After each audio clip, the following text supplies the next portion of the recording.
ജാതിമത അടിസ്ഥാനത്തിൽ പൗരത്വം എന്നത് ലോകത്തെവിടെയുമില്ല എന്ന് പി.കെ. കുഞ്ഞാലിക്കുട്ടി. CAA നടപ്പാക്കാൻ പോകുന്നില്ല എന്നാണ് കേന്ദ്ര സർക്കാർ കോടതിയിൽ പറഞ്ഞത്. എന്നാൽ തെരഞ്ഞെടുപ്പിന് മണിക്കൂറുകൾക്ക് മുൻപ് വിജ്ഞാപനം ഇറക്കിയത് രാഷ്ട്രീയ പ്രൊപ്പഗാൻഡ മാത്രമാണെന്നും കുഞ്ഞാലിക്കുട്ടി. CAA കേരളത്തിലും നടപ്പാക്കേണ്ടി വരുമെന്ന് സുരേഷ് ഗോപി. കേരളത്തിൽ നടപ്പാക്കില്ലെന്ന് പറഞ്ഞ് മുഖ്യമന്ത്രി ജനങ്ങളെ പറ്റിക്കുകയാണ്. കേരളവും രാജ്യത്തിന്റെ ഭാഗമാണ്. തെരഞ്ഞെടുപ്പിന് ഗുണകരമാകാൻ വേണ്ടിയല്ല, രാജ്യത്തിനും ഗുണകരമാകാൻ വേണ്ടിയാണ് CAA എന്ന് സുരേഷ് ഗോപി. BJP അംഗത്വം എടുത്തതിനു ശേഷം പത്മജ വേണുഗോപാൽ ആദ്യമായി തൃശൂരിലെ മുരളി മന്ദിരത്തിലെത്തി. തന്നെ തോൽപ്പിച്ചവർ തന്നെ മുരളീധരനെയും തോൽപ്പിക്കുമെന്നും അന്ന് ഒരുപക്ഷെ മുരളീധരനും BJPയിൽ വന്നേക്കുമെന്നും പത്മജ.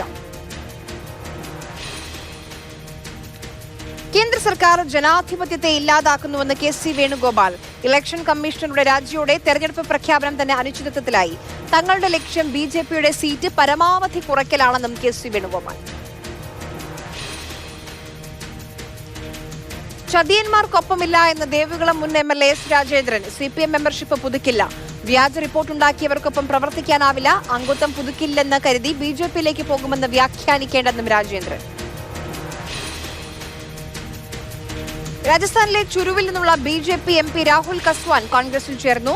രാഹുൽ കസ്വാന് BJP ഇത്തവണ സീറ്റ് നിഷേധിച്ചിരുന്നു.